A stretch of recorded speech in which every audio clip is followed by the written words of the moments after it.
Monsieur Abney. Ah, bonjour, cher ami. Comment on va? Bien, merci. Ah, je vous ai fait appeler. Que se passe-t-il? On ne vous voit plus. Vous le foutez? Oh non. Garrett. Non, merci. Dites-moi, pourquoi avez-vous refusé de faire partie de la commission d'enquête? Oh, j'ai beaucoup de travail en ce moment et je fais déjà partie d'autres commissions. Avenel, répondez-moi franchement. Ce n'est pas parce que nous avons eu l'autre jour une petite discussion bien fraternelle? Eh bien, justement, si. Je voudrais vous parler de la franc-maçonnerie. Ah, mais bien, voyons, mais bien entendu. Asseyez-vous. Ah. Alors, je vous écoute. Eh bien, voilà, vous avez été mon présentateur, je vous dois une explication. Je suis décidé à déposer ma démission. Vous avez l'air d'avoir été déçu par la maçonnerie. Au pire, choqué. Pourquoi? Et confessez-vous, mon vieux. Vous ne serez pas le premier maçon qui m'aura ouvert son cœur. Qu'est-ce qu'on vous a fait? Mais à moi, personnellement, rien. Mais je trouve ce milieu maçonnique... Pourri d'arrivistes écœurants. Je vous l'accorde. Ah, je ne vous le fais pas dire. Oh, croyez-vous que je sois dupe? Alors, je ne comprends pas. Autant de vertus affichées sur le programme à la porte. Tant de mystères à l'intérieur pour ne cacher que ces petites combines, ces appétits de comitard. Je m'attendais à trouver des hommes dévoués, sinon supérieurs. Au lieu de ça, je n'ai rencontré que des quémandeurs de bureaux de tabac ou de décoration, ou alors des fripouilles qui cherchaient à m'utiliser pour échapper à des condamnations. En dehors d'eux, des phraseurs, des sectaires ignorant tout, ne connaissant rien de l'histoire de leur pays, rien de l'histoire du monde, rien de la politique, rien de la philosophie, rien. Ah, des cerveaux vides, mais des dents longues et des langues folles. Et c'est cela qui gouverne la France. Quel grade avez-vous maintenant? J'ai été initié à la maîtrise il y a peu de temps. Eh bien, si vous avez le courage de vivre encore quelques années dans la médiocrité des ateliers bleus, vous passerez ensuite aux ateliers supérieurs. C'est mieux? C'est autre chose. Voyons, vous êtes 33e, n'est-ce pas? C'est le grade le plus haut dans la maçonnerie. Mon petit Avenel, je vais vous révéler, quoique je ne le doive pas, ces fameux secrets maçonniques dont on fait tant de mystères.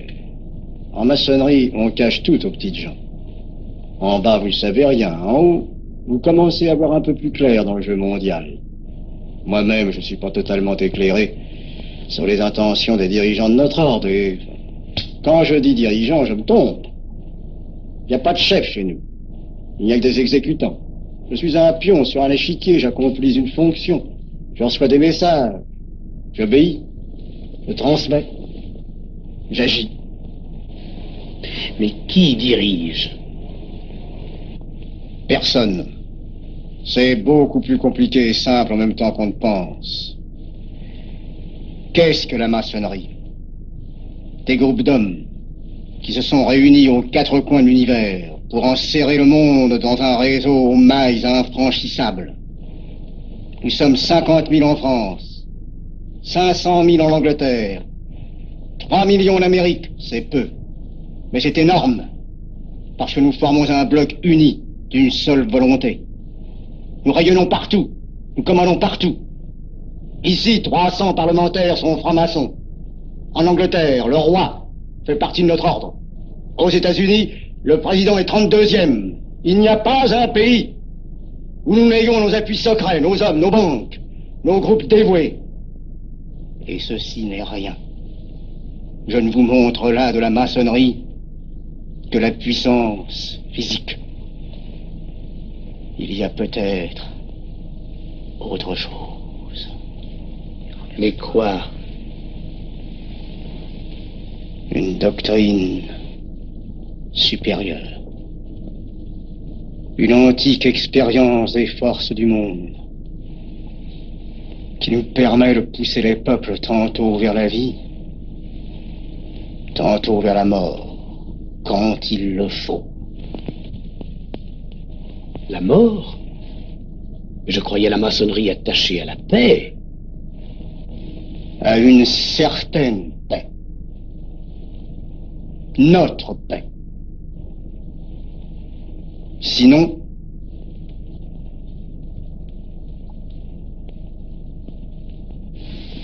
alors, cette démission? Je vais réfléchir.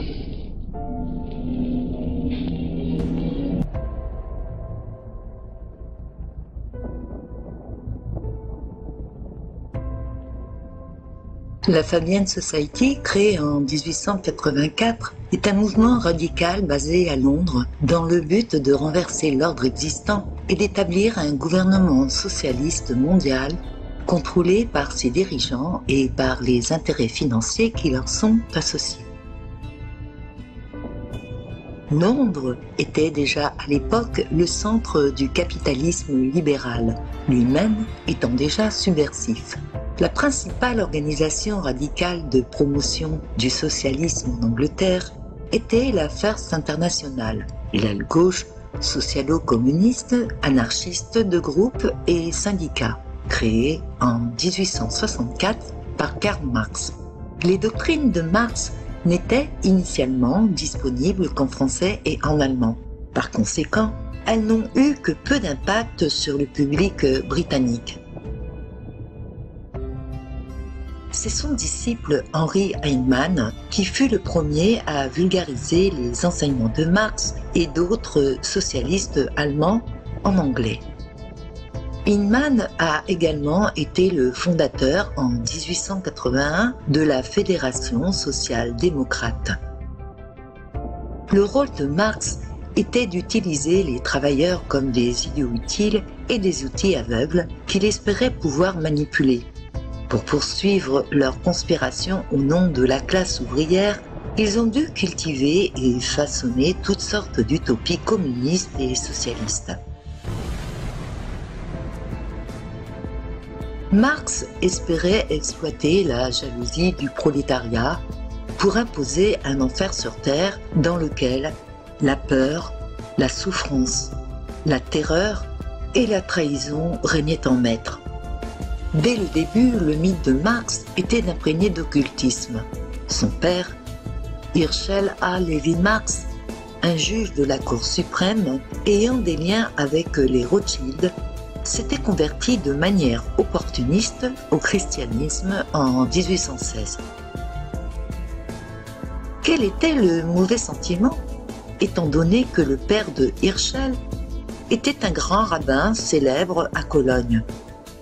Son beau-père était également rabbin. Le 5 mai 1818, dans la ville allemande de Trèves, Marx est né. En dépit d'être un chrétien présumé, il a reçu le nom de Mosaïque Moshe Mordecai Levy Marx. Karl a été utilisé comme nom de couverture pour sa personnalité chrétienne. Il n'a été baptisé qu'à l'âge de 6 ans, mais on prétend qu'il était le troisième cousin de Lionel Nathan Rothschild, basé à Londres.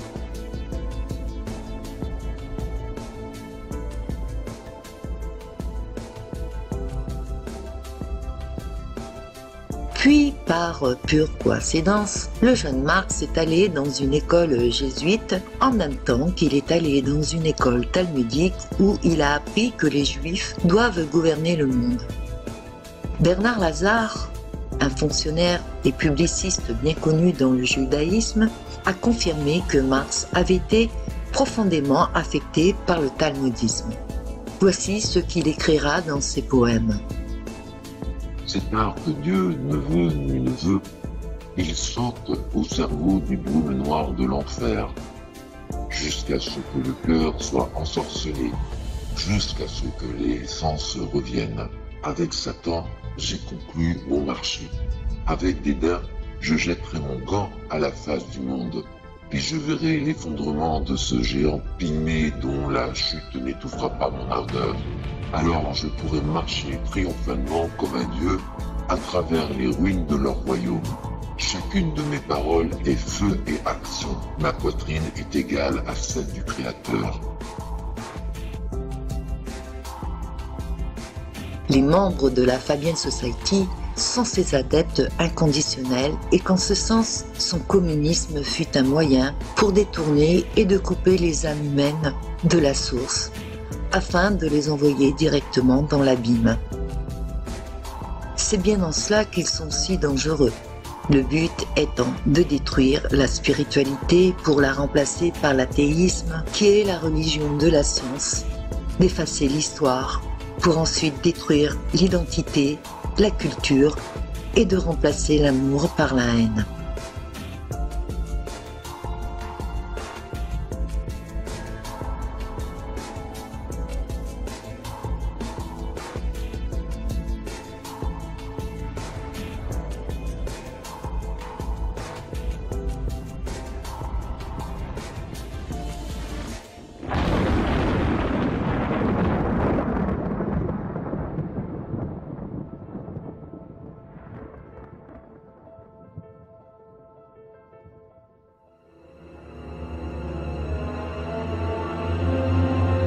Certains historiens réalisent aujourd'hui que des composantes essentielles ont été souvent négligées pour comprendre les mouvements totalitaires du XXe siècle, en particulier le national-socialisme et le bolchevisme.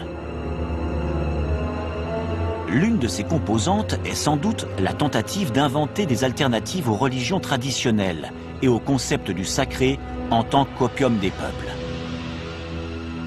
Cette célèbre définition de l'opium des peuples fut formulée par Karl Marx, qui déclara aussi « Un spectre rôde autour de l'Europe, le communisme ». C'est à lui que le 31 mars 1854, son fils Edgar écrit une lettre commençant par « Mon cher diable », tandis que sa femme le surnomme « le grand prêtre ». Or, la seule religion disposant en Europe d'un grand prêtre est le satanisme. Et le manifeste du Parti communiste de Karl Marx commence précisément par l'attente d'une apparition spectrale. Son auteur part du principe que l'on vit dans une société bourgeoise au bord du précipice, telle l'Hamlet de Shakespeare, prince d'un État en décomposition. En prenant le pouvoir, l'homme nouveau chasse de son esprit et de celui de la société qui l'entoure tout autre spectre qui ne prendrait pas la forme de ce nouvel homme communiste.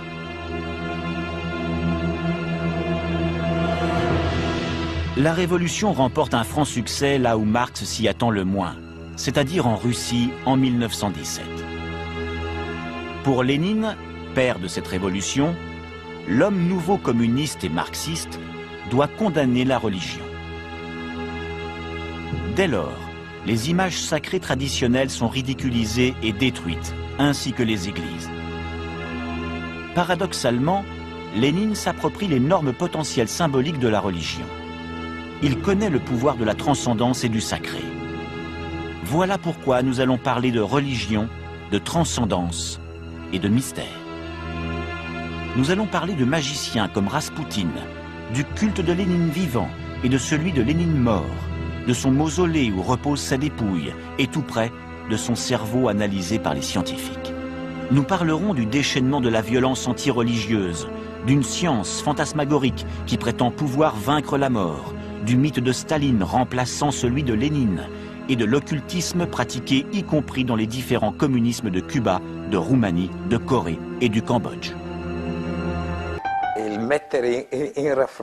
Le fait d'attribuer à la seule droite politique un intérêt pour l'irrationnel ou la culture ésotérique est une erreur. Depuis le début du siècle dernier, tous les courants politiques, du libéralisme au communisme, ont été influencés, quand bien même marginalement, par cette culture ésotérique, y compris le bolchevisme. Quelques amis et collaborateurs de Lénine avaient une vision qui ne paraissait pas compatible avec le matérialisme historique et dialectique de Marx. Les constructeurs de Dieu, Anatoly Lunacharsky, l'idée de Bogdanov et du sang qui transmet une hérédité. Je crois véritablement que l'ésotérisme a été présent, y compris au sein même de la culture politique qui paraissait en être la plus éloignée.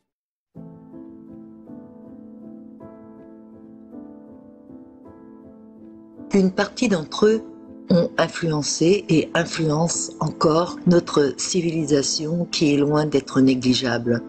Ils se présentent sous des étiquettes de philosophes, de penseurs, d'essayistes, de romanciers que nous retrouvons en arrière-plan du pouvoir. Et rares sont ceux qui réalisent aujourd'hui que les normes culturelles de la moralité ont été fortement façonnées par ces propagandistes adeptes du darwinisme social de ces 100 dernières années. Peu importe que vous les appeliez socialo-démocrates, communo-marxistes ou républicains, ce sont tous des pièges qui vous ont été tendus, car le but final est bien d'installer la dictature mondiale. Les fondateurs de la Fabian Society étaient Sidney et Beatrice Webb, George Bernard Shaw, financés par John David Rockefeller, eux-mêmes influencés par le marxisme et qui appartenaient au cercle de la Fédération social-démocrate. Ce qui les a distingués dès le départ, c'est la méthode par laquelle ils ont cherché à atteindre leurs objectifs. Alors que d'autres socialistes parlaient de révolution, les Fabiens résolurent de construire le socialisme progressivement et furtivement. Le but étant d'utiliser des méthodes indétectables pour réformer leur environnement en quelque chose d'utopique. C'était une alternative astucieuse à la Fédération marxiste socialo-démocrate de l'époque qui s'inspirait de la révolution dite française que Karl Marx avait étudiée scrupuleusement lorsqu'il vivait à Paris.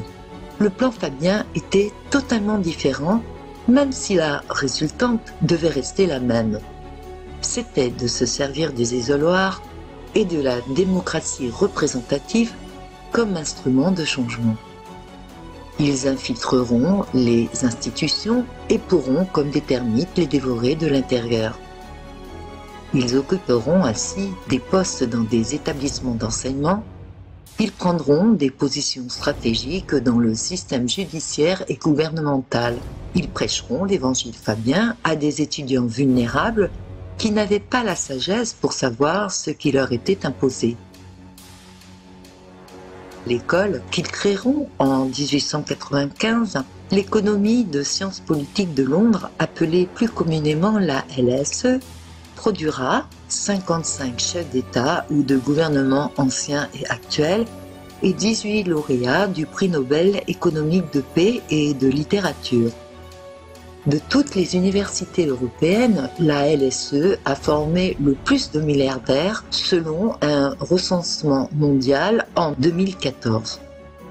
Ne soyez donc pas étonnés que George Soros l'ait fréquenté en 1954.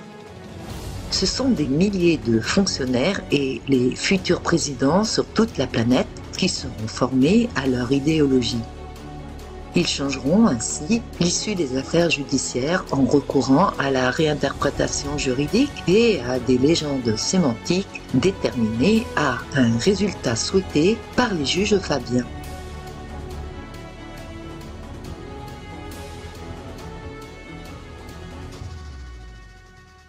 Ils seront devenus des politiciens qui exigeront les changements indiscernables de la capacité de leur bureau, plantant ainsi leurs graines vénéneuses dans toutes les strates de la société.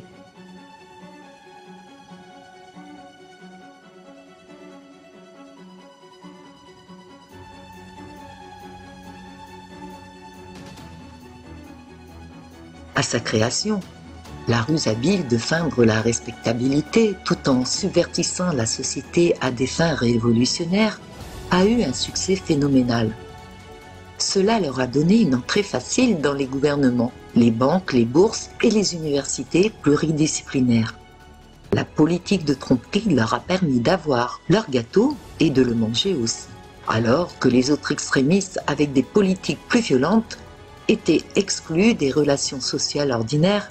Les Fabiens, quant à eux, étaient les bienvenus parce qu'ils étaient des intellectuels aimables et courtois et possédaient cette approche de gants de velours.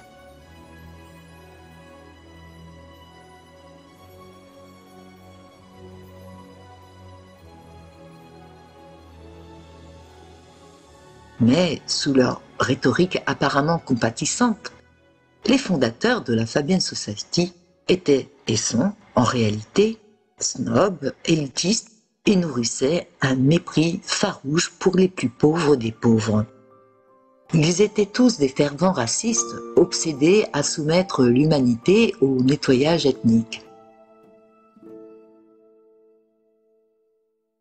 Georges Bernard Shaw et les Webb ont ouvert la voie en combinant les idéologies progressistes du socialisme et de l'eugénisme.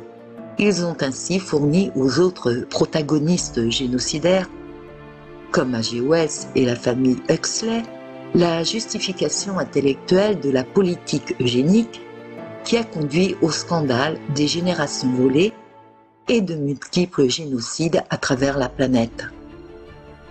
La vie humaine n'a aucune valeur à leurs yeux, si ce n'est que la leur. Parmi tous ces psychosociopathes, ils ont dès la création de toutes leurs organisations usé de leur influence pour semer les graines de l'oppression, scientifique totalitaire ou non de la raison. Et jusqu'aux années 40, ils n'ont jamais caché leur agenda psychopathique dont la promotion s'est faite à travers leurs livres, leurs films et leurs conférences. Ils nous ont tous amenés psychologiquement à accepter l'inacceptable. Pendant plus d'un siècle, cette organisation et toutes celles qui sont dites philanthropiques ont changé. Les lois, les modes, les mœurs, sapé la famille traditionnelle, les droits de propriété et la liberté individuelle. Tout ceci a été à peine perceptible au fil des décennies, pour en arriver à la dégénérescence que nous connaissons de nos jours. La Fabian Society a pour but de détruire les nations de l'intérieur et l'école de Francfort pour démolir les fondements de toutes les valeurs en les inversant. Ces deux organisations n'ont eu de cesse que de conspirer depuis plus de 137 ans. Ils ont vu tout ceci comme un projet à long terme et leur objectif s'est concentré clairement sur la famille, l'éducation, les médias, le sexe et la culture populaire. Ces philosophes marxistes néo-freudiens de l'école de Francfort voulaient de toute évidence créer des problèmes et semer la division dans les familles en creusant un fossé entre les parents et les enfants. Tout ce qui était bon dans les relations humaines devait être simplement détruit. Si les gens n'avaient pas de problème, alors les problèmes devaient être fabriqués pour rendre la vie impossible. Leur cause est le mal absolu.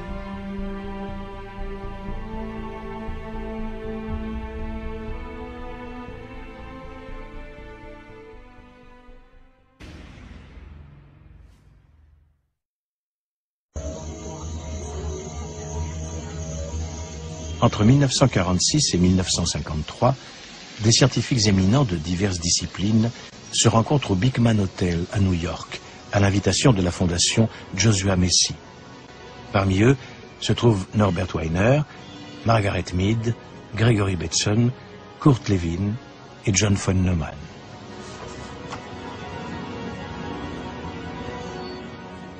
Le but de ces rencontres confidentielles, que l'on baptisera plus tard les conférences Macy et auxquelles participent parfois des agents de la CIA, créer une science permettant de prévoir et de contrôler le comportement humain.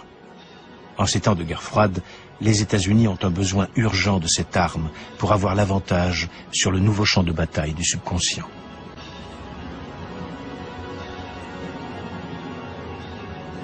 Les participants des conférences Macy accueillent avec grand intérêt la publication en 1950 de La personnalité autoritaire.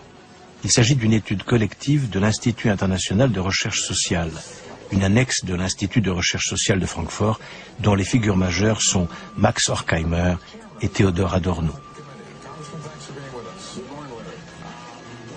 La personnalité autoritaire est à l'époque l'étude sociologique la plus complète d'une société, en l'occurrence les États-Unis.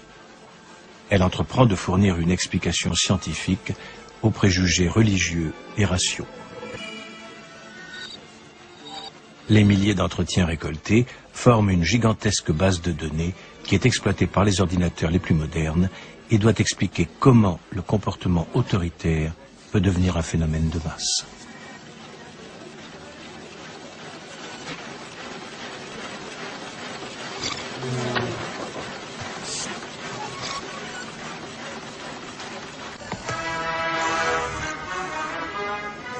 Les auteurs de l'étude pensent que la cause se situe dans la matrice autoritaire de l'homme. qui est la clé de la psychologie du fascisme et des systèmes autoritaires en général. Cette matrice se développe au travers de l'éducation et de la tradition. Elle est incompatible avec la représentation métaphysique d'une nature supranaturelle.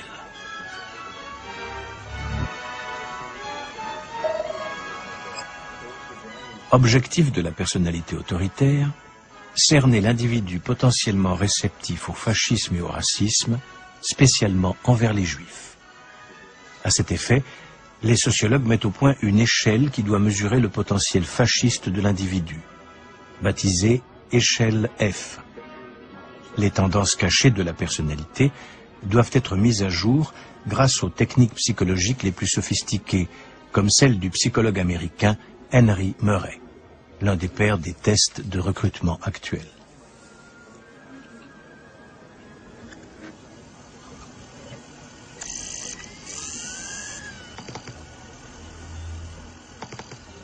Pour éradiquer à jamais le fascisme et l'antisémitisme, il apparaît nécessaire de changer la nature de l'homme et son modèle culturel afin que cette matrice autoritaire disparaisse définitivement. Mais comment pénétrer sans opération dans la personnalité et la conscience des hommes pour changer cela?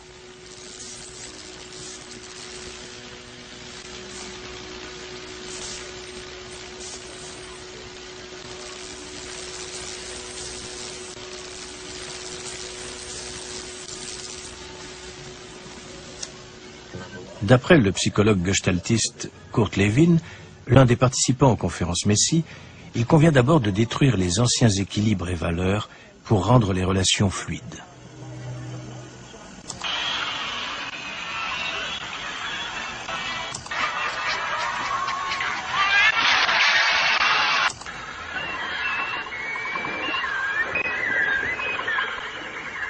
De nouveaux équilibres et valeurs peuvent alors être établis, qui seront consolidés de façon durable par l'autorégulation. La rééducation devient de l'auto-rééducation. Le monde est censé se transformer en une société mondiale post-nationale et multiethnique sans frontières codifiées.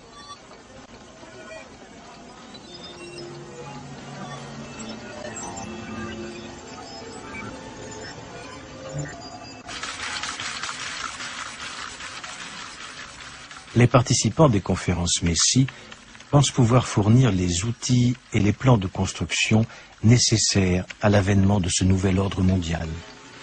Des machines à calculer nouvelles et plus rapides, ainsi qu'une théorie des systèmes et des modèles cybernétiques grâce auxquels tous les domaines de la science, de la culture et de la politique pourront être contrôlés et dirigés. Cela doit permettre la programmation d'un homme nouveau, d'un homme anti-autoritaire.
Quant au dramaturge Georges Bernard Shaw, un nazi de la première heure, il a ouvertement appelé les scientifiques à développer des gaz pour assassiner des races et des groupes qui ne voulaient pas être contrôlés dans leur utopisme fabien.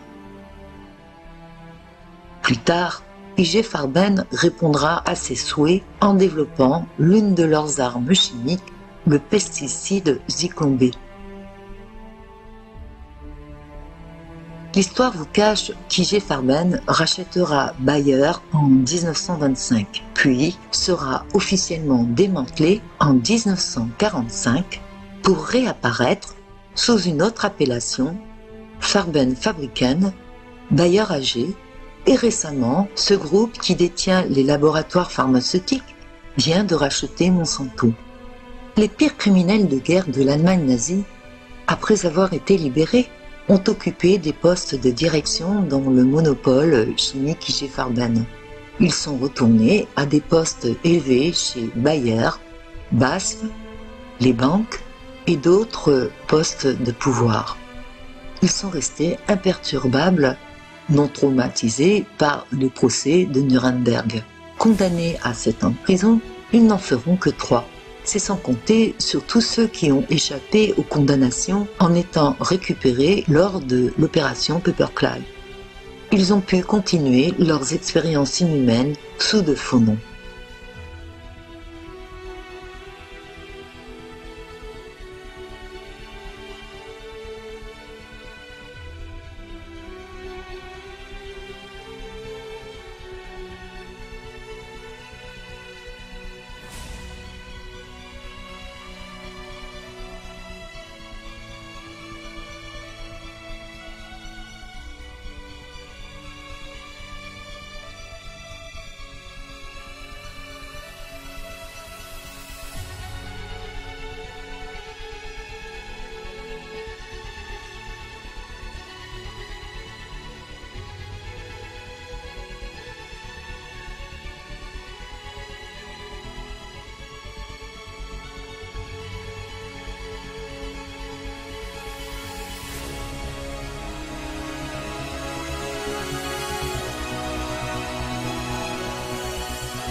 Shaw a également exigé un système dans lequel les humains devaient siéger dans un comité et justifier de leur existence, devant un panel de fonctionnaires qui avaient le droit de décider du sort d'une personne. Si les gens ne pouvaient plus démontrer qu'ils étaient productifs devant ce panel de bureaucrates, ils seraient humainement assassinés. Voici ce qu'il a appelé de ses vœux. And say every 5 years or every 7 years, just put him there and say, sir or madam, now will you be kind enough to justify your existence? If you can't justify your existence, if you're not pulling your weight in the social vote, if you're not producing as much as you consume, or perhaps a little more, then clearly we cannot use the big organization of our society for the purpose of keeping you alive, because your life does not benefit us and it can't be of very much use to you.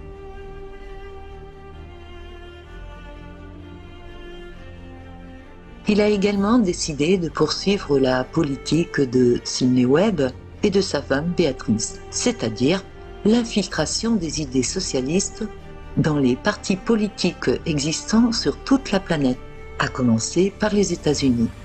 En 1889, il édite la publication des essais du socialisme fabien en écrivant lui-même deux d'entre eux.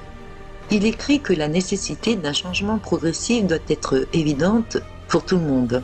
Et dans la version Le Manuel Fabien, il rajoute que le socialisme peut être réalisé d'une manière parfaitement constitutionnelle par des institutions démocratiques. Il ne se cachait pas non plus de dire « Nous avons exhorté nos membres à rejoindre les associations libérales et radicales de leur district. » Ou, s'ils préféraient, les associations conservatrices.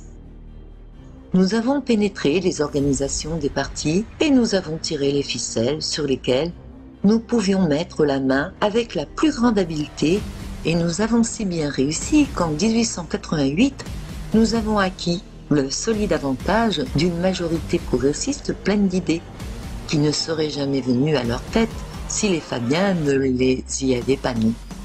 Et c'est exactement ce qui a été fait. Au cours de ce siècle, la LSE a conditionné les chefs d'État, les milliers de fonctionnaires et plusieurs générations d'universitaires. Par conséquent, leur interprétation déformée des écrits de Charles Darwin ont été et sont le prétexte à justifier l'hégémonie envers tous les peuples de la Terre.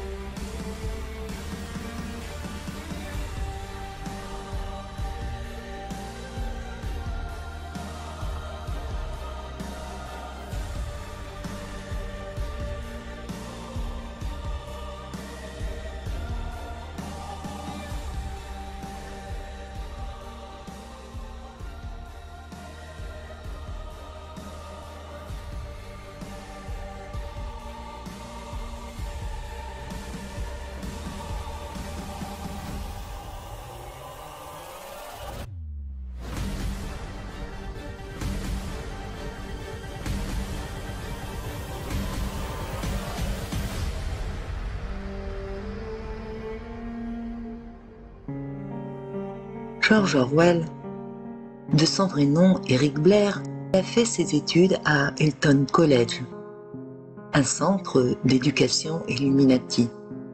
Il a appris le français par Aldous Huxley. C'est ainsi qu'ils sont devenus amis de longue date. Aldous l'introduit dans la société fabienne qui a en son sein une société secrète. Bien qu'elle ait pignon sur rue, derrière ces apparences, il existe, comme chez les francs-maçons et toutes les sociétés secrètes, de nombreux niveaux d'initiation. Ce qui signifie que la majorité des personnes impliquées dans l'organisation n'ont qu'une idée du réel agenda. La Fabian Society, depuis sa création, a joué un rôle majeur dans l'agenda fasciste mondial. Elle a toujours été la force derrière la création du Parti travailliste de la Grande-Bretagne. Elle opère à la fois officiellement et officieusement à travers le monde. L'importance dans le titre du livre de George Orwell est le fait que 1984 est l'année du centenaire de la Fabian Society. Mais on suppose qu'il ait perdu ses illusions la concernant. Et 1984, comme pour les autres auteurs, n'est pas une fiction, mais un exposé de l'agenda fabien. Son livre, écrit en 1948, explique en détail comment la population de masse peut être si facilement contrôlée par une élite relativement peu nombreuse.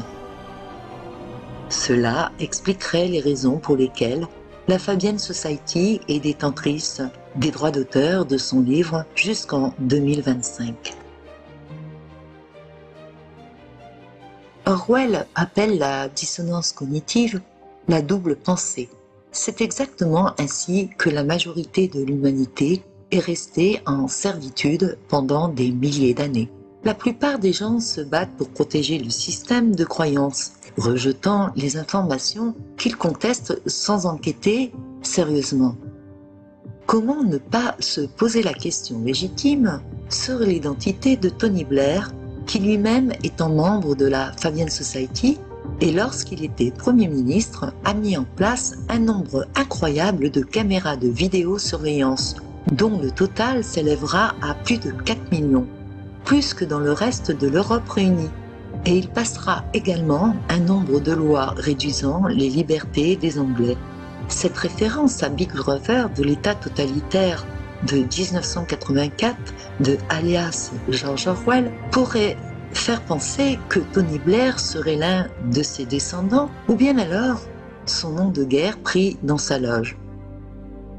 Comme il en est de coutume dans les sociétés secrètes, et serait sa référence à l'illustre auteur qui a mis en exergue l'idéologie des Fabiens, au même titre que l'origine du nom de la Fabian Society, qui est une référence au général romain Fabius Maximus Verrucosus, appelé aussi Fabius Concactor, c'est-à-dire le temporisateur.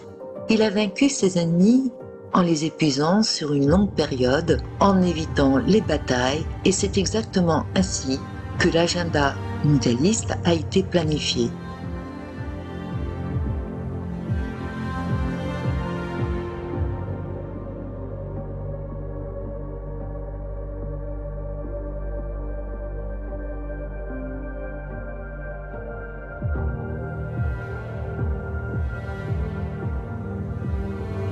Alors, que penser de l'identité de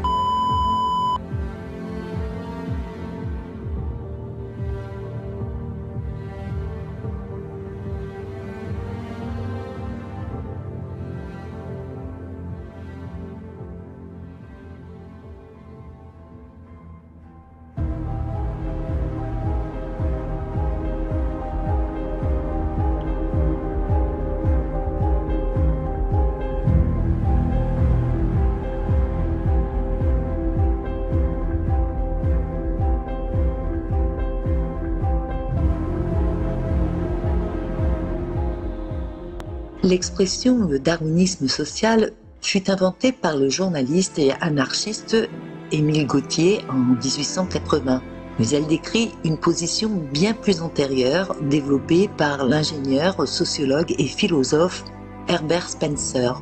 On lui doit d'ailleurs une formule devenue classique par laquelle on résume souvent le darwinisme qui est la survie du plus apte. Pour Darwin, Spencer ne respecte pas la réalité historique et il fait un usage abusif des thèses évolutionnistes ainsi que des concepts qu'il lui a empruntés. Sa position est réductrice et anti-scientifique. Charles Darwin ne l'a même pas évoqué pour les sociétés humaines, car il explique que chez les humains, il existe des instincts sociaux tels que la sympathie, l'altruisme et le sens de la solidarité. Ces qualités morales sont devenues partie intégrante de la culture. Si elles aussi ont été sélectionnées, c'est qu'elles facilitaient la survie des premiers groupes humains. Le plus apte n'étant pas forcément le plus vigoureux ou le plus habile à la chasse. Or, en sélectionnant les comportements sociaux, la sélection naturelle équilibre l'inné par l'acquis. C'est ainsi que la nature et culture s'amalgament peu à peu. Le contexte des pressions sélectives changeront. C'est ce que Spencer et les darwinistes sociaux ont fait fi de ne pas comprendre. Malheureusement, après la mort de Darwin en 1882, la tendance imprimée durant les années 1860-70 l'emportera, et bien des secteurs de sa théorie défendront le darwinisme social plus fidèle aux thèses de Spencer qu'aux siennes. C'est ainsi qu'en son nom, la protection sociale devient pour Spencer l'un des handicaps majeurs au développement des groupes sociaux, ce qui justifiera l'abolition des lois pour les plus démunis et la justification de l'esclavage.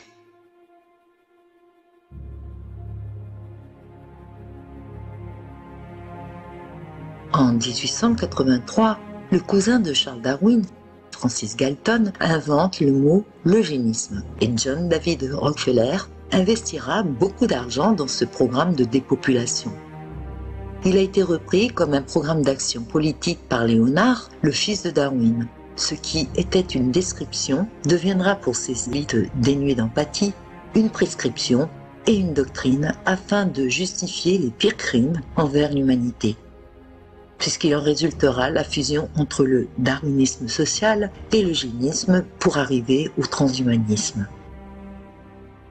Dans les années 1870, Spencer était le philosophe le plus lu dans le monde anglophone. Les opinions racistes de Spencer et la promotion du darwinisme social ont eu le plus grand effet sur notre culture et qui a conduit à l'adoption d'une compétitivité des plus sauvages pour la richesse. la position et les privilèges qui sont les moteurs dominants du sens social de soi.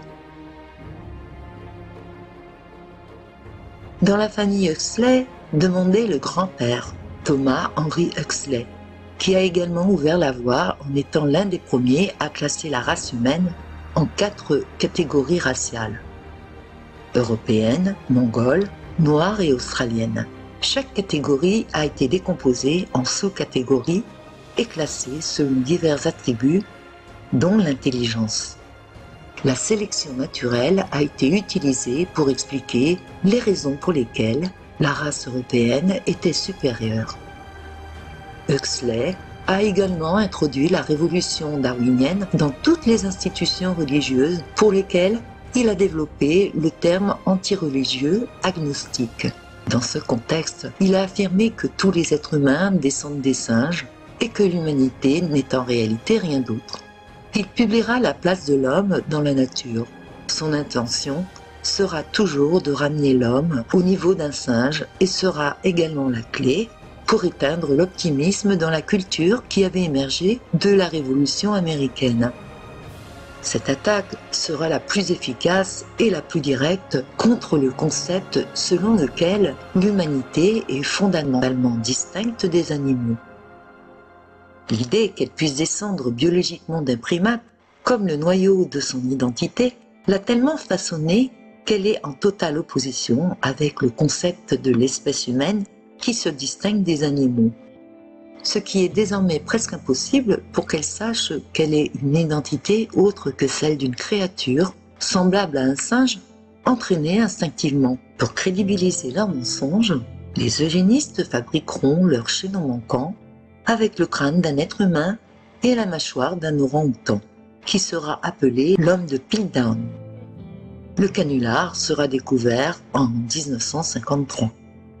C'est ainsi que la révolution darwinienne s'est exportée dans le reste du monde. Son héritage s'est poursuivi au XXe siècle grâce à son grand protégé H.G. Wells et de ses petits-fils Julian et Aldous, qui ont beaucoup collaboré avec H.G. Wells et George Orwell. Son petit-fils Aldous a admis que ses romans tels que Le meilleur des mondes n'étaient pas seulement de la fiction, mais de véritables plans pour des types de sociétés contrôlées et asservies. Le meilleur des mondes illustre celui dans lequel les prochaines générations vivront. Voici ce qu'il écrira. Ils aimeront leur servitude dans une dictature sans larmes. Pour ainsi dire, une sorte de camp de concentration indolore pour des sociétés entières, de sorte que les gens se verront effectivement retirer leur liberté, mais en profiteront plutôt, car ils seront distraits de tout désir de se rebeller par la propagande et le lavage de cerveau, renforcés par des méthodes pharmacologiques, et cela semble la révolution finale.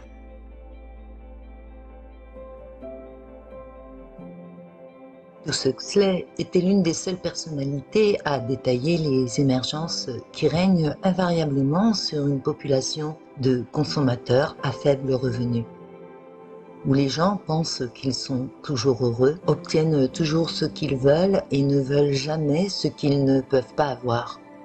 Grâce à un processus d'élevage systématique et compliqué, c'est un lieu dans lequel l'artifice règne et les enfants sont conditionnés à privilégier le consumérisme, le plaisir sexuel et le dévouement à un état mondial. Ici, les émotions et les idéaux réels sont purgés et des concepts tels que la famille, la religion, l'empathie et l'honneur sont interdits. Tous remplacés par le nouveau processus biologique de la vie humaine, contrôlé à tous les niveaux. Le meilleur des mondes a prévu la prévalence omniprésente des drogues, à la fois légales et illégales, et comment les produits pharmaceutiques finiraient par calmer un nombre croissant d'enfants. Le génie génétique, l'euthanasie et même la corruption au sommet du sport mondial font tous partie de son avenir cauchemardesque où une culture populaire artificielle et banale opiace les masses. Dans le meilleur des mondes, les manières dont la technologie sous le contrôle d'élites puissantes présente une ressemblance frappante avec les méthodes utilisées par les médias sociaux, la pornographie, la publicité et la télévision. L'idée de Huxley de films interactifs sensibles anticipe la télé-réalité, les selfies et le voyeurisme sur Internet de notre époque. Et son sens du conditionnement infantile parle puissamment à un âge où les enfants aussi jeunes que 4 ans sont accros aux iPads. L'auteur britannique H.G. Wells est connu principalement pour avoir utilisé ses romans de science-fiction pour exposer leurs objectifs politiques et eugénistes. C'est la raison pour laquelle la science-fiction reste un aspect central de la grille de contrôle psychopathique. Wells et sa philosophie déformée a joué un rôle prépondérant à la création d'Hitler et de Staline en termes d'acceptabilité parmi les penseurs les plus enclins à la science dans les décennies qui ont précédé 1919. Bien que certaines personnes le qualifient comme un prophète, il n'est pas plus prophète que George Orwell ou Aldous Huxley. Ils exposent tous le plan machiavélique de ces deux organisations, comme le font encore de nos jours leurs successeurs.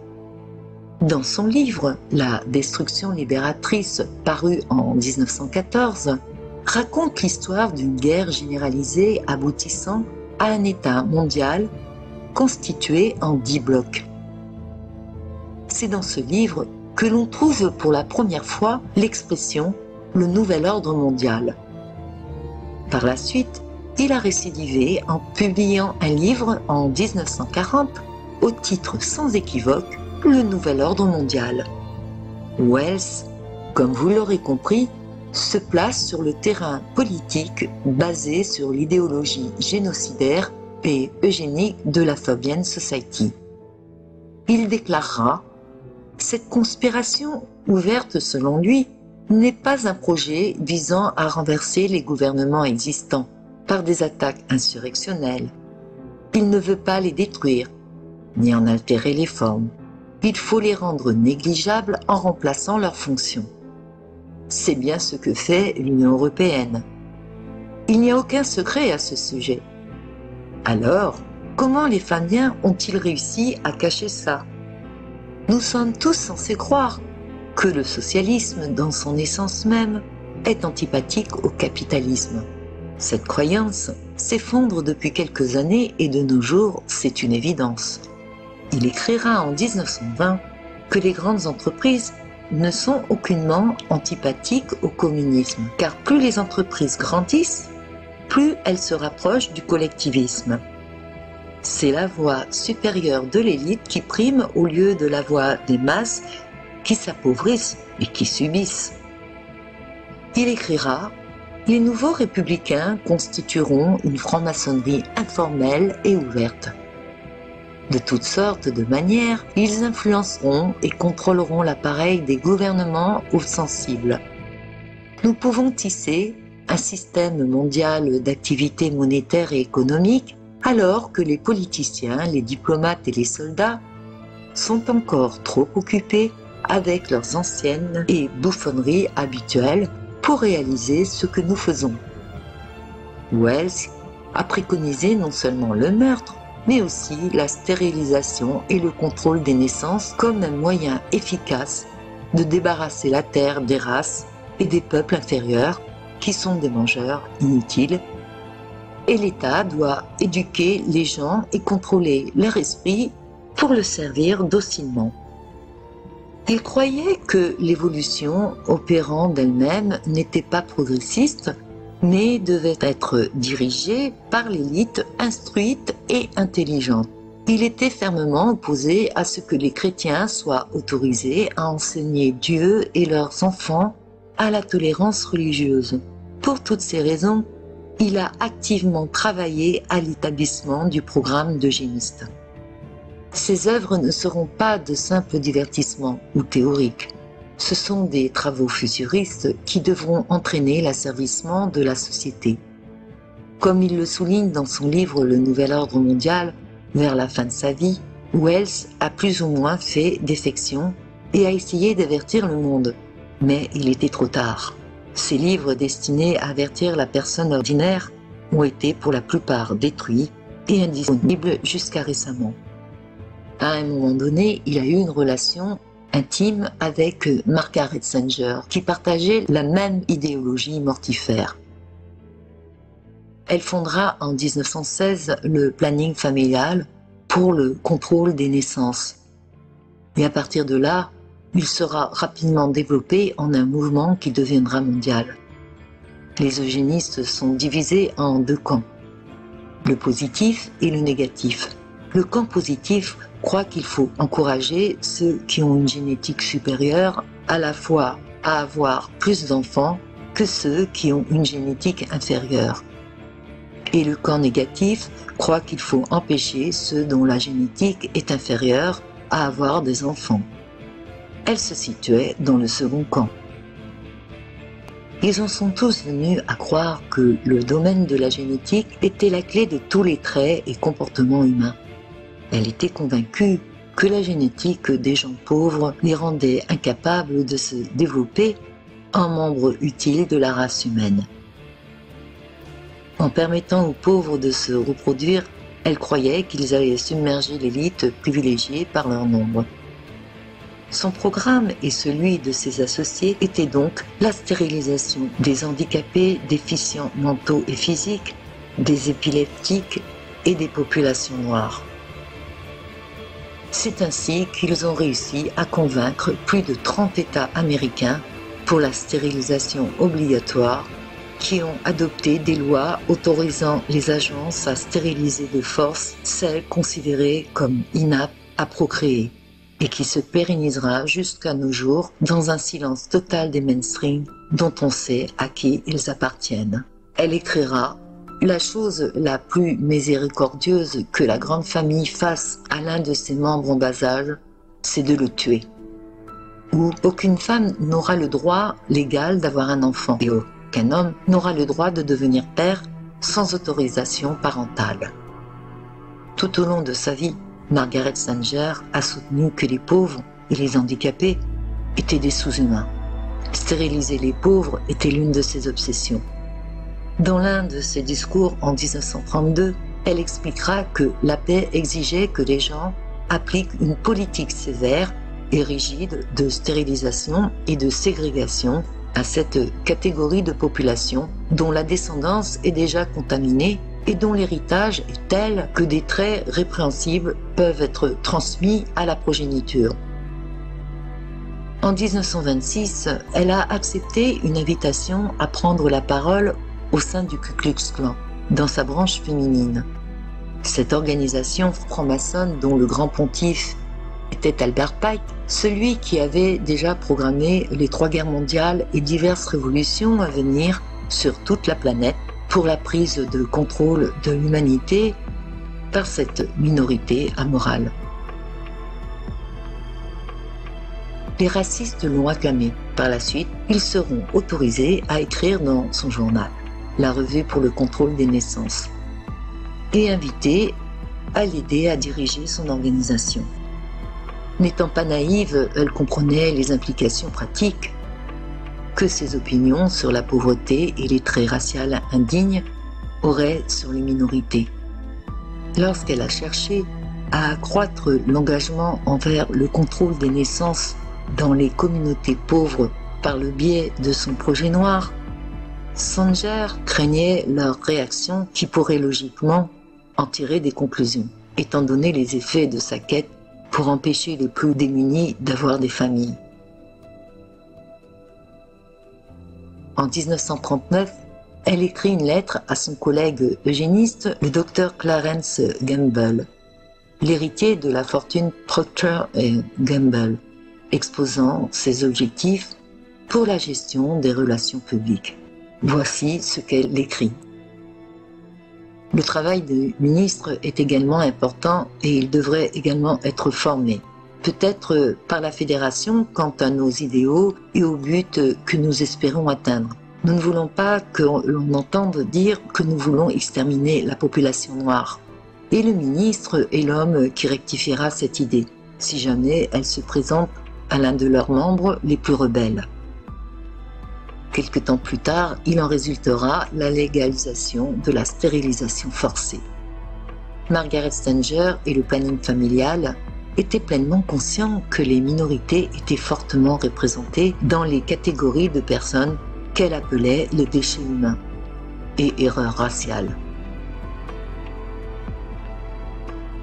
La fondatrice de la Fabian Society, Beatrice Webb, considérait l'eugénisme comme la question la plus importante de toutes, tandis que son mari Sidney révélait le caractère étatiste et dirigiste du mouvement avec la déclaration selon laquelle aucun eugéniste ne peut être un individualiste du laisser-faire. Il doit interférer encore et encore. Et pour Georges Bernard Shaw, le seul socialisme fondamental possible est la socialisation de l'élevage sélectif de l'homme.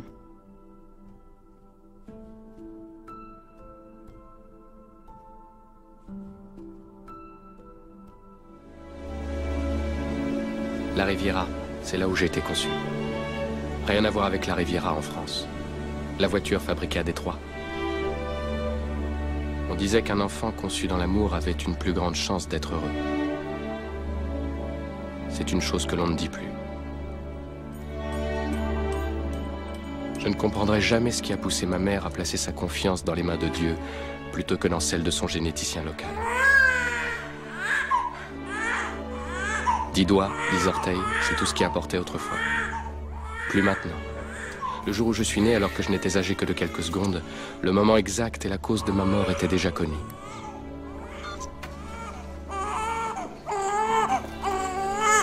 Affection neurologique, 60% de probabilité. Psychose maniaco-dépressive, 40% de probabilité. Hyperactivité, 89% de probabilité. Trouble cardiaque, 89% de probabilité. Risque de mort prématurée. Espérance de vie, 30 ans et 2 mois. 30 ans. Le nom sur le certificat?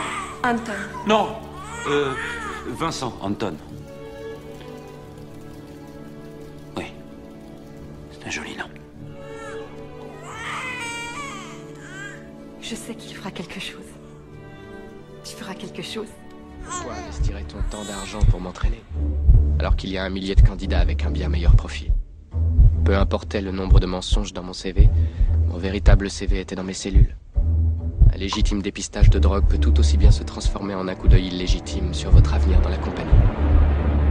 Bien entendu, la discrimination est illégale. On appelle ça du génoïsme. Mais personne ne prend la loi au sérieux. Pour les êtres génétiquement supérieurs, le succès est plus facile à atteindre. Et quand pour une raison ou une autre, un membre de l'élite traverse une période difficile, son identité génétique devient un bien précieux pour les gens sans scrupules. Ce qui est perdu pour l'un est gagné pour l'autre.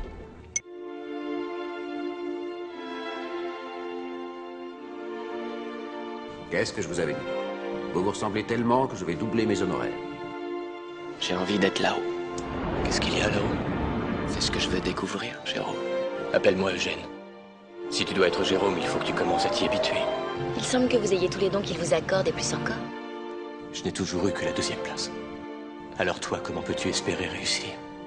Ils ont affiché ma photo sur tous les écrans de leur réseau informatique.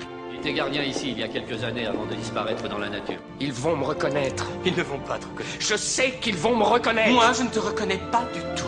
Jamais ils ne voudront admettre qu'un membre de leur élite ait pu tous les berner depuis si longtemps. Ne me touche pas.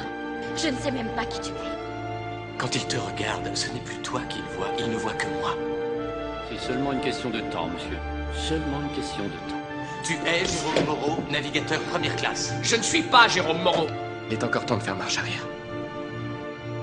Ce soir, c'est moi qui suis l'inspecteur de service. Personne ne quitte les lieux, s'il vous plaît. Vérifiez les perruques, vérifiez les lentilles de contact, vérifiez les dentiers. Je veux les serviettes, je veux les bégots, je veux la salive sur les tasses. Alors ?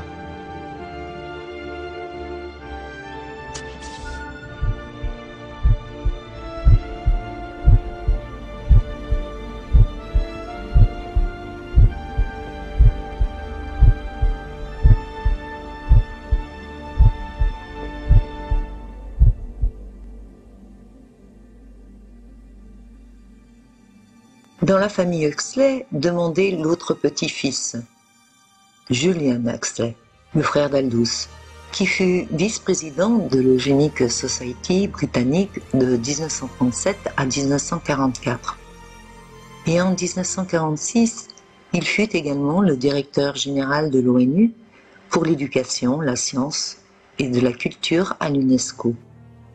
Il déclarera « Même s'il est tout à fait vrai qu'une politique eugénique radicale sera pendant de nombreuses années politiquement et psychologiquement impossible, il sera important pour l'UNESCO de voir que le problème eugénique soit examiné avec le plus grand soin et que l'esprit du public soit informé des problèmes en jeu, de sorte que ce qui est maintenant impensable peut au moins le devenir. » Et le GIEC fait partie de l'ONU, créé par les Fabiens pour atteindre leurs objectifs socialo-communistes au fil du temps. Cela vous aide à comprendre le contexte dans lequel ils basent leur propagande sur le réchauffement climatique et donc politique.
Une pandémie est un moyen efficace de se débarrasser des mangeurs inutiles, sans détruire les biens. La pandémie de grippe de 1918-1919 a infecté 20% de la population mondiale et tué plus de 60 millions de personnes. C'est environ 3 fois plus que toutes celles qui ont été tuées et mutilées pendant la Première Guerre mondiale, et c'est comparable aux pertes de la Seconde Guerre mondiale. Pourtant, cette peste moderne est passée aux oubliettes de notre histoire. Pourquoi ? Était-ce une stratégie délibérée des jésuites tapis dans l'ombre pour finir le travail qu'ils ont commencé ? La Révolution dite française a tué 2 millions de nos ancêtres, quand en fait, ils voulaient les tuer tous, c'est-à-dire 26 millions de Français. Pas étonnant que toutes ces entités criminelles soient venues comme Karl Marx et bien d'autres en France pour étudier le drame caché de notre histoire, pour l'avoir ensuite mis en œuvre dans les autres pays depuis plus de 2 siècles. Alors, comment ne pas se poser la question sur les origines de la grippe dite espagnole, qui aurait dû être nommée en réalité la pneumonie bactérienne de Rockefeller.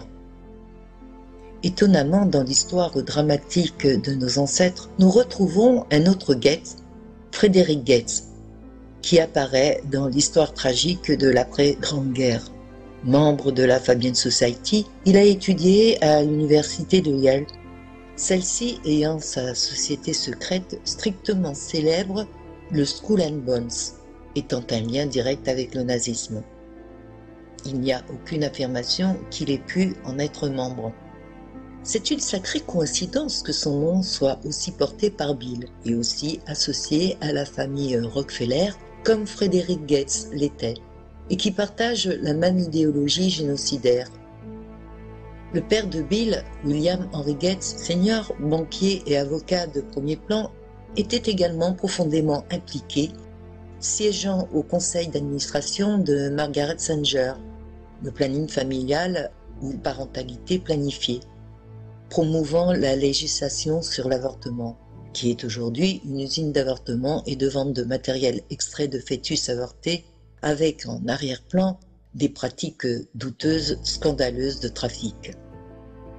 Quel est le pourcentage de probabilité que tout ceci soit dû au hasard? Pour ces multimilliardaires, c'est récurrent de brouiller les pistes sur leurs origines. On ne peut donc avoir que de fortes suspicions. Beaucoup pensent qu'il serait bien son grand-père sans que ceci soit affirmé. Le père de Frederick Gates était médecin et le père de John Davidson, un voleur et charlatan bigame qui vendait de l'huile de serpent, fugitif et recherché pour viol. Il a utilisé un titre inventé se présentant comme Dr Bill Livingstone, célèbre spécialiste du cancer, bien qu'il ne soit ni médecin, ni célèbre, ni spécialiste du cancer. Deux familles au parcours disparate. Là aussi, c'est un pur hasard que le caducée pharmaceutique soit un serpent qui entoure une coupe sur une croix. Est-ce vraiment relié à la déesse de la santé Igi? C'est de notoriété publique que, pour tous ces satanistes, les chrétiens doivent disparaître. L'association Gates-Rockefeller sera plus que fructueuse. Rockefeller était déjà milliardaire grâce à la Standard Oil. Il s'enrichira encore plus et sur ses conseils, il lui fera remarquer qu'en faisant la promotion uniquement de ses médicaments et des traitements, il pourra avoir un contrôle des populations. Frederick Gates créa la Fondation Rockefeller en 1913, le premier outil dans lequel, sous le vocable de charité, les milliardaires américains mettent en œuvre la forme de l'ingénierie sociale et de la politique qu'ils souhaitent imposer au gouvernement. Toutes les autres fondations, jusqu'à la Soros Open Society, sont créées sur ce modèle original. Sous la direction de Frederick Gates, qui était le gestionnaire de la Fondation Rockefeller, cette institution a financé 3 volets. Les chaires de médecine, celles de sciences sociales, le contrôle de l'opinion publique à travers la sociologie et l'eugénisme. De la même façon qu'il avait racheté toutes les petites concessions de pétrole en sous-main en ruinant les petits propriétaires. Il renouvellera l'opération avec les petits laboratoires. S'il n'était pas le propriétaire, il en deviendra le principal actionnaire. Gates lui proposera de former la Rockefeller Institute Medical, appelé depuis Rockefeller University, basée à Londres. Frederick Gates était membre de la Fabian Society. Des études l'accusent d'être le coupable de l'épidémie de grippe dite espagnole qui a tué plus d'hommes entre 1918 et 1919 que la Grande Guerre. Ce sont les Espagnols les premiers qui ont alerté le reste du monde, qui n'était pas encore censuré comme c'était déjà le cas en France. La pandémie ne provenait pas d'Espagne, ni même des fronts européens. Ce sont les soldats américains déjà infectés qui l'ont apporté, à commencer par la France, qui en a payé un lourd tribut après la Serbie.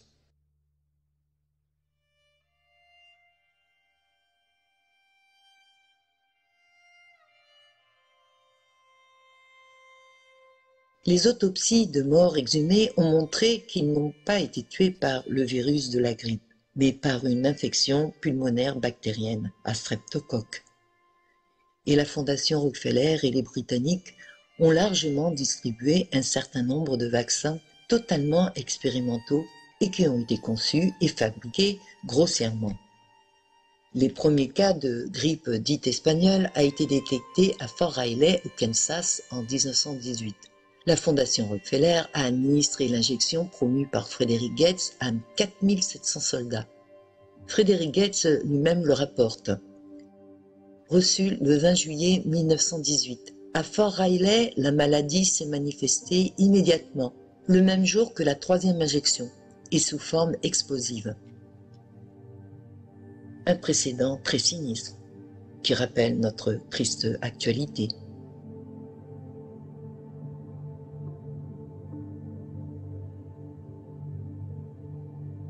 Par la propagande de peur véhiculée par les médias, les autorités gouvernementales obligeront la population à se faire vacciner. Les autres pays emboîteront le pas. La propagande voulait que la grippe qui sévissait en Europe était extrêmement mortelle alors que c'était juste la grippe saisonnière. La vaccination intensive tuera entre 50 et 100 millions de personnes et les seules qui n'en mourront pas, ce seront celles qui ne seront pas tombées dans le piège de la propagande.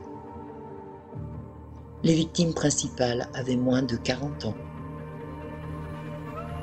Beaucoup de personnes anti-masques s'insurgeront. Une partie de la population résistera à le porter. Elle ne fera pas plus confiance en leurs gouvernants à cette époque-là qu'elle ne le fait de nos jours, qui, en toute logique, en comprenaient toute l'absurdité.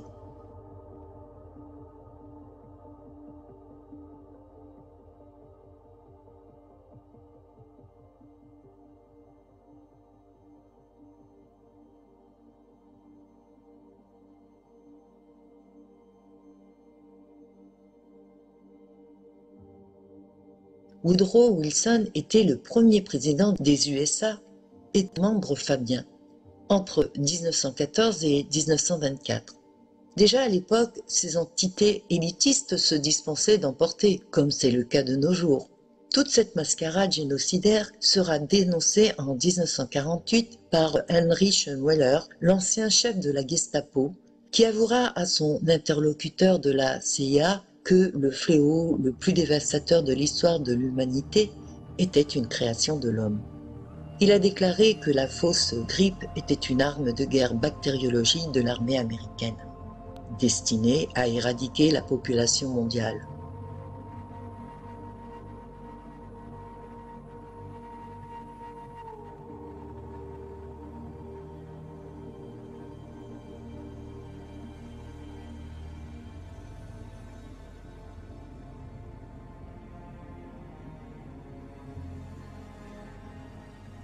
Pour justifier la politique de réduction de la population, le thème du réchauffement climatique est largement mis en avant.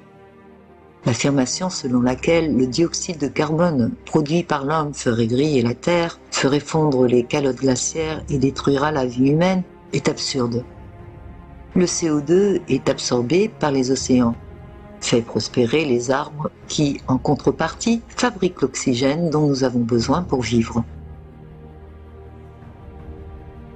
Il faut suffisamment semer la peur du changement climatique causé par l'homme et de le faire culpabiliser pour forcer les réductions mondiales de l'activité industrielle et arrêter le développement du tiers-monde. Alors que ce sont les mêmes qui sont à l'origine de la pollution et n'hésitent pas à détruire les forêts et ceux se trouvant dans les villes pour les remplacer par des sols bétonnés. Ils cachent les énergies libres qui libéreraient toute l'humanité de sa servitude en proposant d'autres alternatives plus humaines pour vivre sainement. Il y a quelques décennies, pratiquement tous les scénarios de peur du canular climatique d'aujourd'hui ont pris racine. Les scientistes utilisent les sciences statisticiennes pour étayer les craintes qui sont uniquement faites pour que les mesures définitives puissent être prises par les décideurs. Il y a eu le refroidissement mondial, puis l'arrivée d'une ère glaciaire, puis le réchauffement climatique avec la montée des eaux.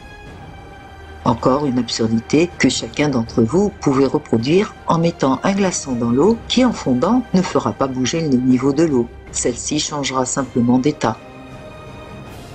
La politique de contrôle de la population mondiale est fermement basée sur le mouvement eugéniste post-hitlérien qui a pris des noms des plus acceptables de conservation et d'environnementalisme dans la période de l'après-guerre qui n'a pas véritablement cessé. Depuis l'an 2000, ils propagandent que nous sommes en surnombre et serions près de 8 milliards. Aurait-on doublé la population mondiale en l'espace de 21 ans, alors que les guerres à travers le monde n'ont pas cessé et les générations de l'après-guerre vivent bien moins longtemps que leurs ancêtres, avec un nombre de cancers croissants et de multiples pathologies qui se déclarent de plus en plus jeunes? Avez-vous constaté qu'en traversant la France, les paysages ne sont que des champs? L'illusion nous est donnée puisque la plupart d'entre nous vivons dans les villes où nous sommes concentrés. À la surface de la planète, les déserts sont nombreux. Et les films aériens nous montrent toutes ces montagnes, ces plaines, ces forêts qui sont extrêmement denses, sans aucune habitation. Mais où se trouve la surpopulation? Leurs acteurs de crise sont là pour nous le faire croire. Il suffit d'ouvrir les yeux et de constater que tout ceci est une tromperie de plus. La pandémie de grippe dite espagnole se répète dans celle d'aujourd'hui avec les mêmes ingrédients. C'est un remake. Ils n'ont pas changé le scénario. Ils l'ont perfectionné. Les forces sataniques et leurs serviteurs à guichet fermé, dont beaucoup agissent en tant que nos dirigeants, sont à l'origine de toutes nos pandémies passées et présentes. Chaque fois que la population humaine augmente au-delà de leur contrôle, ils commencent à introduire des guerres, des pandémies et de l'eugénisme pour nous abattre. Ils l'ont fait à de multiples reprises, et par une remise à zéro de l'histoire humaine, ils ont détruit les livres et réécrit l'histoire. Manipulé votre esprit et celui de vos ancêtres dans leurs écoles de propagande. Il y a eu plusieurs déluges, de grandes guerres, des révolutions et bien sûr des pestes. Ils ont également créé des systèmes sociaux et économiques pour nous contrôler et nous réprimer. Mais soyez certains, ils ne pourront jamais étouffer l'esprit humain. Ils ne pourront jamais égaler la source qui n'est qu'amour et perfection. Le mal ne triomphera pas.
Sur cette stèle funeste, plusieurs langues y sont inscrites, mais la langue française n'y figure pas.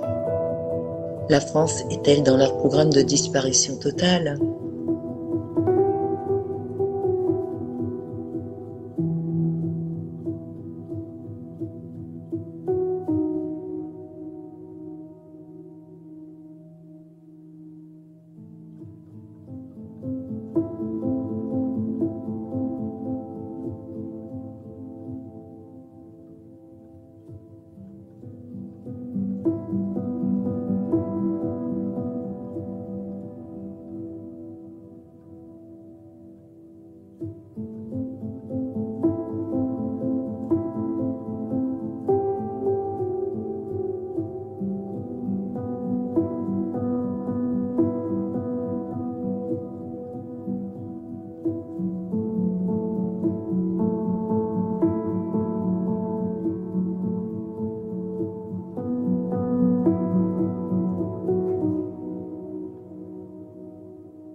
et la technologie sont des béquilles et des jouets ne seront jamais à la hauteur de la technologie organique ultime qu'est votre corps.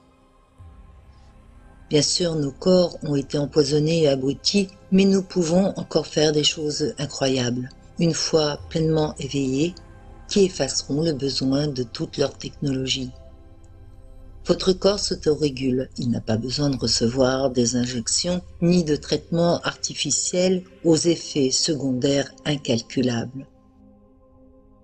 Ils vous ont fait croire que la médecine naturelle était une science de charlatans. Si celle-ci l'était, quelles sont les raisons de vouloir l'interdire si elle est inefficace?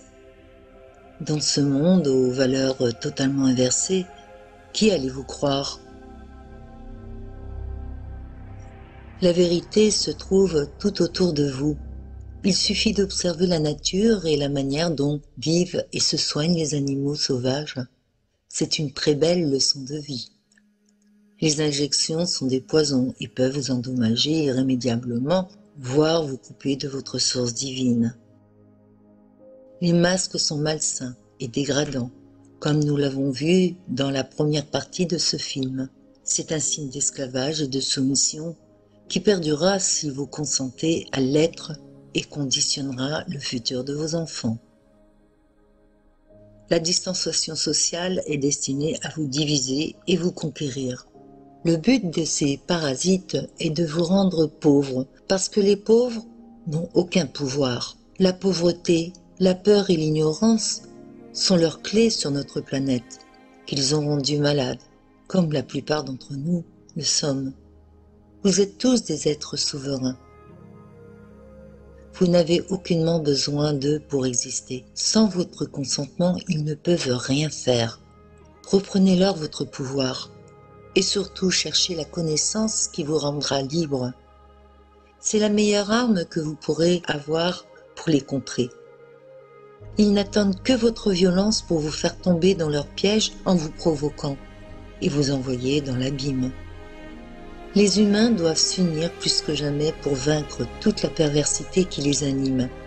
C'est vraiment moins qu'une question de santé et de contrôle dont se nourrissent les parasites des dimensions inférieures.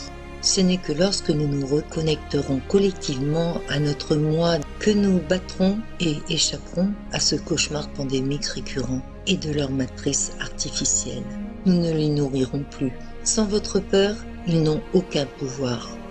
Ils ne pourront jamais avoir de prise sur vous. Votre peur est leur carburant pour avancer. Ne leur donnez pas cette énergie. Transformez-la et utilisez-la pour créer en énergie d'amour qui participeront à élever vos vibrations pour faire naître la nouvelle terre sur laquelle vous voulez voir grandir vos enfants et prospérer parmi les animaux qu'ils auront cessé de faire souffrir. Cherchez le sauveur qui est en vous et non pas à l'extérieur. Ce sont encore et toujours les mêmes familles qui ont créé le mouvement New Age dans les années 60 pour vous faire espérer et vous détourner de la source. Ils vous leurront avec leurs faux Christ et leurs faux prophètes et de par votre inertie, ils continueront à mettre en place la tyrannie mondiale et couperont votre âme de la source. Elle a mis en vous toutes les solutions pour vaincre ces entités parasites.